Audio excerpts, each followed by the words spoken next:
Season 1, Episode 4, How Playing the Piano Changed My Life. This is indeed the season finale of the first season. So I started playing piano or keyboard on one of these things, and I actually didn't even know what a piano was for a very long time. And there are cultural reasons for this. So pianos, like acoustic ones, are not widely available in India. But these types of keyboard instruments are, and so that's how I started.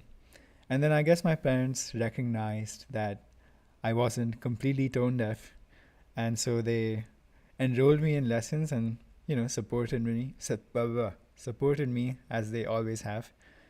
And eventually I started enrolling in these examinations, the Trinity Guildhall electronic keyboard exams, which are actually quite popular in India. And this education had its own merits, so I was exposed to a lot of different styles of music, because the way it works is, you have this beat running on your keyboard, and then you play melodies and accompaniment, and you could play in samba styles or classical styles or even like electronic dance music type styles. So that was it was nice in that I got exposed to a lot of different music, and at the same time I learned a lot about harmony and inversions and voice leading, just on an intuitive level with my left hand. So that was good, but I couldn't really express myself very well. You'll see what I mean. And actually my music teacher in school encouraged me to get a real piano, but I told him, no, no, no. I think electronic music is the future, so I'm not getting a piano. Uh, you know, that's not the smartest thing to say, but that's fine. So, yeah, you'll see what I mean.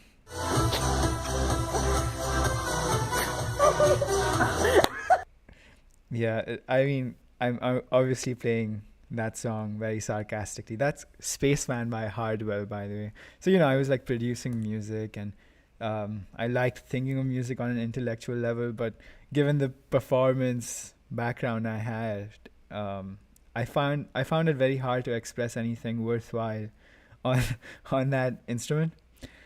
And I guess in general, I never really had um, the personality to really put myself out there and perform. I only performed or even played if I was asked to. And I think that's something interesting from a psychological perspective. Like, why did I feel like my talent was so disposable? And like, what does that say about my mindset as a teenager? And I'm sure a lot of people can relate to this.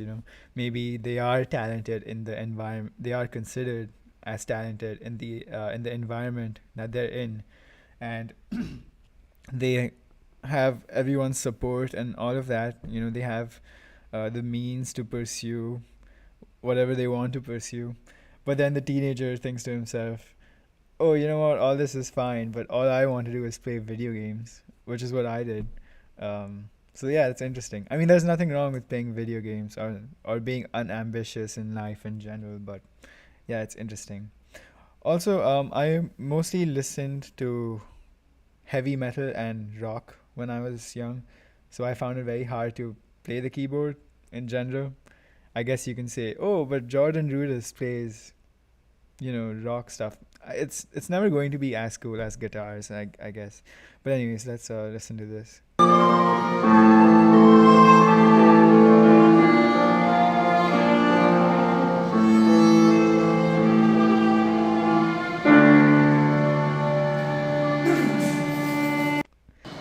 So, in case you don't get the joke, I was imitating uh imitating how drummers would end a typical rock song where they go,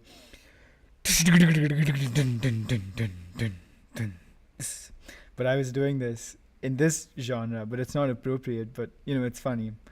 um, Hopefully you get the joke. It's a good joke.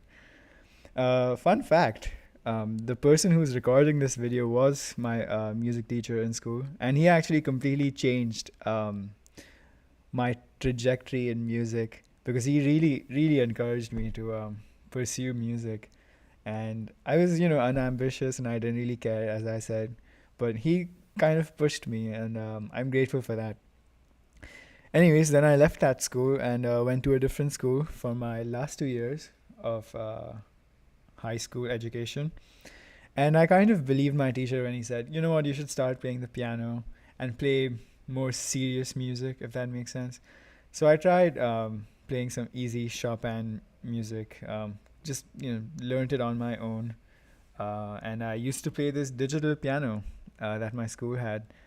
Fun fact about that piano, it's just such minor trivia, but I think my computer science teacher sold it to my school.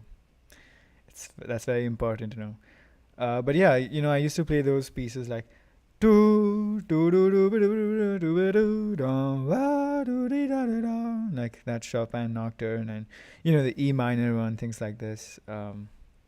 And around the same time, I had my first introduction to jazz and jazz forms, and I guess my teacher picked me because I was pretty good with chords, so I could read lead sheets and look at all the chords they had on top, and so I could fake my way through comping more or less, and so that was good. It was a good exposure to a new style of music, but I didn't really care much about jazz or even performing. I think I did it because it was an experience, and I'm here to get some experience, I guess. To give you an idea of how I thought about improvising music in general, if I saw a G minor chord on a lead sheet, I would play the G minor blues scale. And then if I saw a C minor chord, I would play a C minor scale. If I saw a D minor blues scale. Like, it's all kind of innocent and naive. But yeah, I guess that was my first introduction to jazz. Then I went to music school, Berklee, Valencia in particular. And one of the first things I can remember someone saying, probably in my first 2 weeks or so, was Berklee is a jazz conservatory. That's what it basically is. And that's a slightly problematic thing to say, I would say. It's true that a lot of Berklee education is centered around what we can now call jazz education and jazz pedagogy, but it's just such an inaccurate and incomplete way to label Berklee, because Berklee is so much more than that. But anyways, I kind of fell for this, and being the nerd I was, I thought, oh wow, you know what? I guess I should learn how to be good at jazz, because oh wow, Berklee is a jazz conservatory, so I should pursue this thing, I guess. I don't know. And so I tried to take it seriously for my first 2 semesters, I guess, of music education. And I think I only chose to get better at it because of academic pressures. And there was no true intrinsic desire to get better at this music or even playing in general. I was 18 in this video, and this is actually the first time in my life that I was playing acoustic pianos regularly, and the experience was uncomfortable to say the least, because my ears were not used to the volume and the balance and the acoustics of this acoustic instrument. My hands and fingers didn't really understand the keys that I was playing, and they often say you play the piano with your body, like your whole body moves in coordination to the music or your technique and so on and so forth. And I just felt very uncomfortable. So I treated myself as an absolute beginner.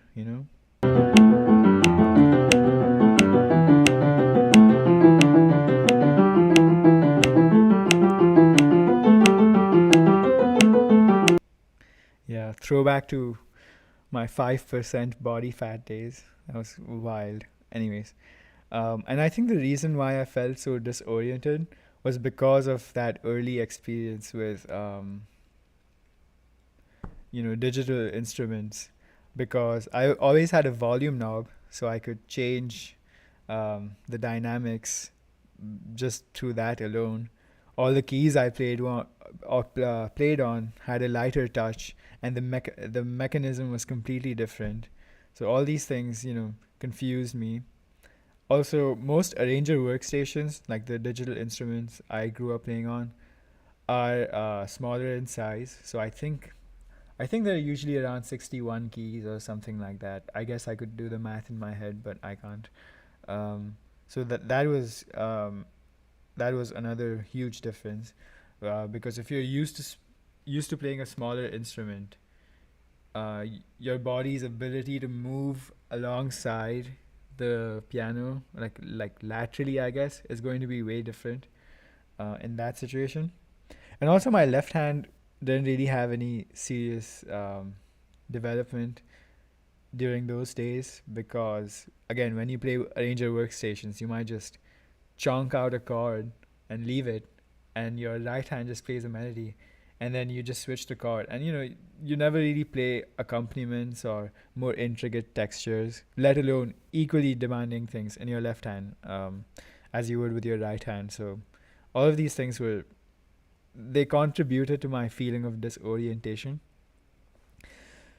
So, anyways, COVID happened, and I was at home like most people. And I think this recording just changed everything for me, with regards to my interest in playing the piano. So, this is Bill Evans Trio. And the one recording that I really loved of his was Beautiful Love, Take Two. And I was blown away by what I was hearing. I couldn't believe how melodious the music was. I couldn't believe how rhythmically precise and just well constructed the music sounded. And I think what really blew me away was the fact that all of it was improvised. Like I just couldn't believe it. How could someone be this good at music? And so I think, after listening to that particular song or track on repeat for many, many hours, I told myself that I wanted to feel that for myself. And so I think that's when I had this more mature and intrinsically motivated ambition inside me. And I said, you know what, I want to try and pursue jazz improv. And there were other events in my life that allowed me to do this. So, it was COVID and I could no longer play football, soccer. And so there was a huge hole in my life, I guess. And so I asked my parents to get me a digital piano, and they obliged, and I started working on it, in earnest. And I got stuff like this. I tried learning jazz improv online because I certainly had this determination to become uh, competent at it. This sort of stuff, like these starter packs and things like this, they didn't really help me very much. Yeah, side note, the best jazz resource I ever came across was a website called jazzadvice.com. That's the best one. I should have put a screenshot. Um, and yeah, I also saw this Bill Evans documentary at some point. It's called Universal Mind of Bill Evans. And this was so influential for me as well. Basically, Bill Evans encourages honesty, patience, and a very true and grounded kind of learning. It doesn't matter what you're learning, but in this case, he emphasized that if you are going to learn how to improvise jazz, you should always do it on based on honesty and clarity, and you should be aware of what you're doing on a very clear level, and you should avoid approximating your own craft because that just leads to confusion in the long term. And so, if you really want to develop sincerely and properly, then you just have to be humble and honest and savor your little victories, and your growth is going to be way more meaningful to you in the long run.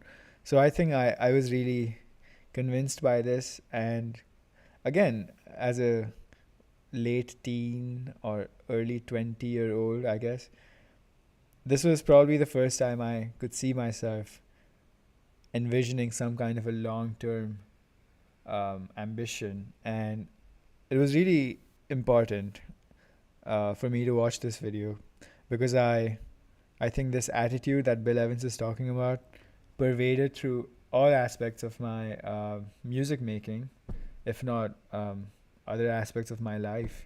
Just be honest about what you can do and what you can't do, and do what you need to, instead of doing something superficial that would give you the illusion of progress. I don't know if I'm explaining the message of this documentary very well. You can watch it if you want. But yeah, I started becoming ambitious, I guess, and I wanted to try to get better, and I started recording myself. So here's something from the summer of 2022.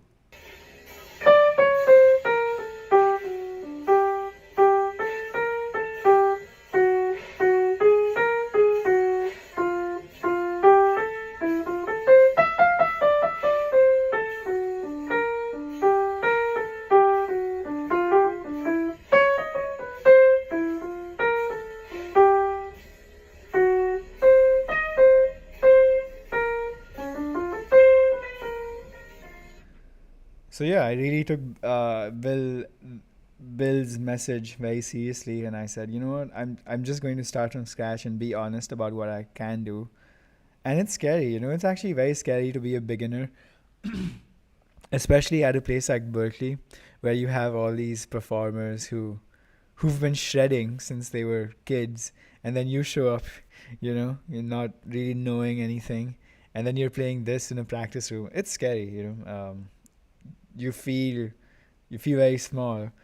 But I guess I kept trying, and I realized that it was going to be a very long process. But since I was recording myself, and since I had this feedback loop for myself, I could see clear improvements, and my motivation to get better at this instrument or this craft uh, became more genuine over time and more intrinsically motivated, and it felt rewarding. So here's me playing a Herbie Hancock transcription from around a year ago now, I guess.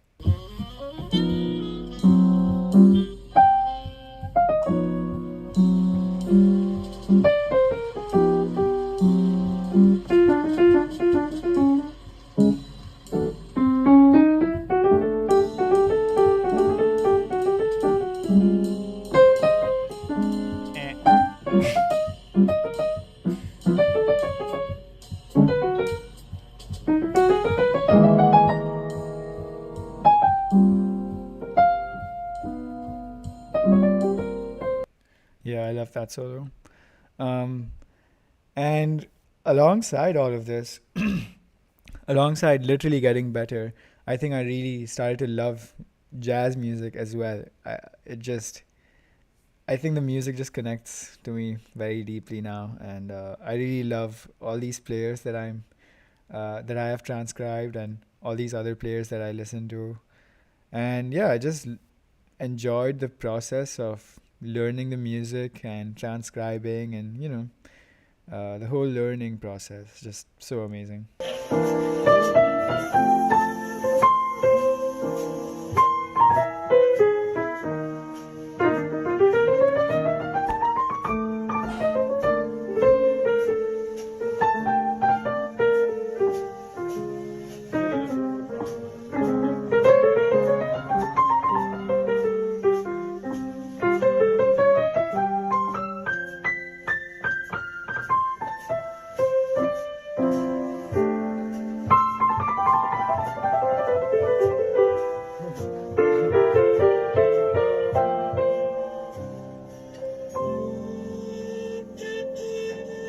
Yeah, so that's from a few months ago. And yeah, I think it's pretty obvious that I'm enjoying the music, because I am. Um, and I think I want to speak a little bit about sharing my piano playing on social media. So I remember the first time I posted my story, like a piano story, and it was supposed to be my last one, because I was feeling very disheartened by what I thought was a lack of progress and a lack of quality in my own playing. But I actually got a lot of support. You'll see that in the next slide. And so I kept doing it over time. And I realized that there was a huge, what's the word? There's a huge virtue, I guess, in learning how to be ambitious and take yourself more seriously. So I learned how to do that. And simultaneously, I also learned how to feel appreciated. Now, I've been appreciated for a lot of things in my life, both musical and non musical. But when I got appreciated for my piano playing, it felt different because I knew how much I had worked on this, and I knew how I knew from what kinds of like I don't want to say background, but like I knew where I came from, I guess, and I knew my progress was legitimate, and to have that reaffirmed by these big shots in jazz, whose identity I have not revealed, but yeah, like it meant a lot to me, because I never really shared my music stuff in college, not too much, but the piano stuff I did, and yeah, it felt nice to be supported by these people. And I guess my piano stuff is also unique because I think both my musician as well as my non-musician friends can understand what I'm doing. So in some sense, it's my most accessible work, which is cool. And I guess I will document the best compliment I ever received for my playing. He said, "Man, I really like your playing. There's some weird cats out there, but I like you. I like the way you play. You're so honest." So that meant a lot to me. I registered that very well. And I won't pretend like there aren't deeper things about playing the piano. I think for performers, especially, there's this pressure of sorts to make it. Oh, will I make it? Will I be the next Herbie Hancock or Chick Corea or whoever? But to me, I guess it doesn't really matter. I think what I take away from my whole experience, learning the piano and definitely getting better at it, is to minimize the regret of not trying, and it's rejecting fear, so that you can pursue the things that you actually like. I mean, I often wonder, what if I never tried to be ambitious with my piano playing? What if I never even posted my first story and never uh, felt appreciated for this, you know, talent, I guess, that I had? Like, what if I took the easy route and never really. What if I just went through my courses instead of really trying hard? What if I. Like, what kinds of things would I have not discovered about myself? What kinds of what parts of me would I have never seen grow? I think, to me, those questions now feel deep because I have seen myself develop into a better pianist, so it means a lot.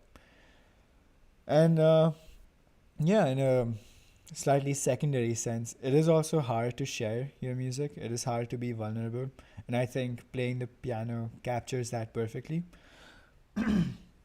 Because the piano is an unforgiving instrument. It's just this big box of hammers and strings, and it's not easy to fool people. If you have good ears, then you're not going to be fooled. I have good ears, and I can tell when I'm playing well and when I'm not playing well. Um, and yeah, it's hard to share, and it's hard to put yourself out there like that. But at the same time, I think it's hard. It's nice to find some kind of courage within yourself and say, you know what, I believe in what I'm about to express, and I accept it for what it is. And then you can keep growing in the long term, and it's all a very nice feeling, is what I'm trying to say. So yeah, that's the season finale. Thanks for watching.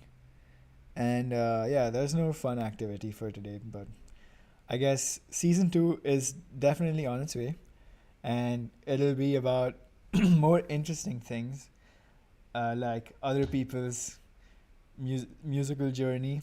I have, I have been communicating with my first guest, so I hope that happens soon. Okay, Yeah, 25 minutes. It's nice. All of my live streams are equally long. Okay, I'll wait for like 10 seconds or something.